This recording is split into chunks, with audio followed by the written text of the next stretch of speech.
How many of you have ever worn clothes that were once owned by someone else? Have you ever found a name printed in the neck of a shirt or a patched pair of pants, or even a lingering smell of perfume that's led you to think about who the previous owner was? Well, I've been collecting vintage clothes for years, and I've always been intrigued by the provenance of a garment, and it really adds value to what I'm collecting, to the garment.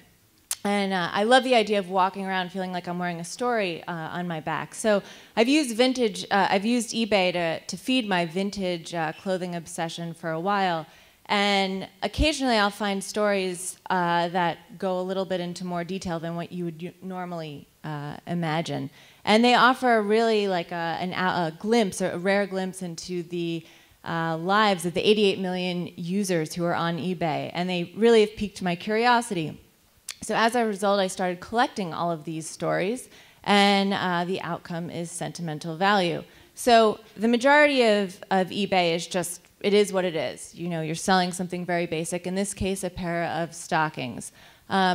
But what happens when a commonplace garment suddenly has a story attached to it? It becomes something very different. Like this pair of stockings, for example. A guy went back to a barn in Vermont where he'd shot an illegal porno back in the 70s. And he found this pair of stockings, and a lot of them, a stash of them, in that barn. I learned about very transformational experiences that people have had. So for example, the woman on the left is joining a nudist colony and is selling all of her clothes. The woman on the right was once levitated in the dress that she was wearing and wants to share that. I learned a lot about relationships that have gone sour. For example, this Mickey Mouse sweatshirt was for Ron, from his wife of 20 years, but he was a naughty boy, she says, and she found him cheating on her, so no sweatshirt for Ron.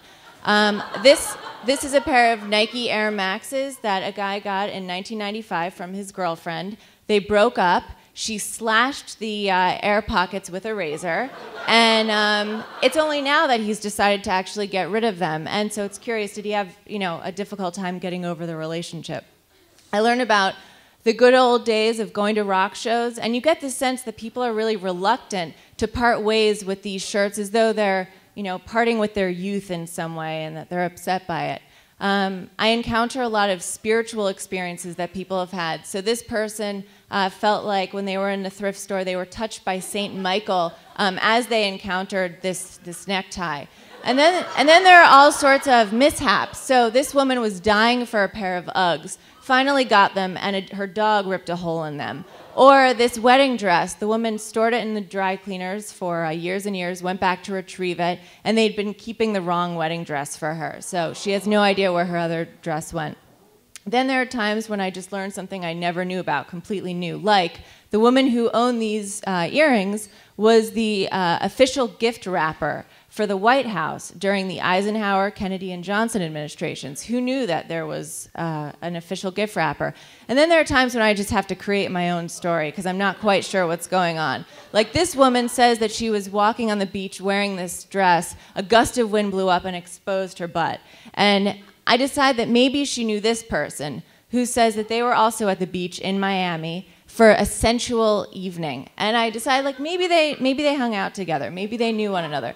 But I definitely feel like they had to have known, one of them at least, had to know this guy who says that he is in fact the person in the photo, this is his thong, and he wants you to know that this is his. And I think it's particularly awesome when you actually can see the person wearing the garment, whether it's this guy in a thong or it's more historical. So this woman, Anne Schofield, wore this in 1903. When she was presented to the King and Queen of England. And so I think that it just adds a richness and a value to the clothing that, you know, you would never have expected.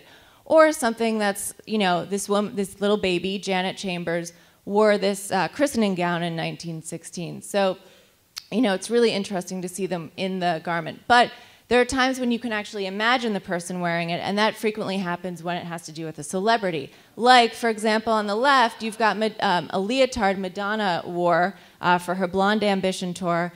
The owner was hoping to be buried with it, but was strapped for cash, so had to sell it. Or this very, very recognizable Pee Wee Herman costume. So In these times of disposable and fast fashion, the stories I collect for Sentimental Value have an authenticity, whether real or manufactured, a built-in heritage that I really believe is worth holding on to. So thank you very much.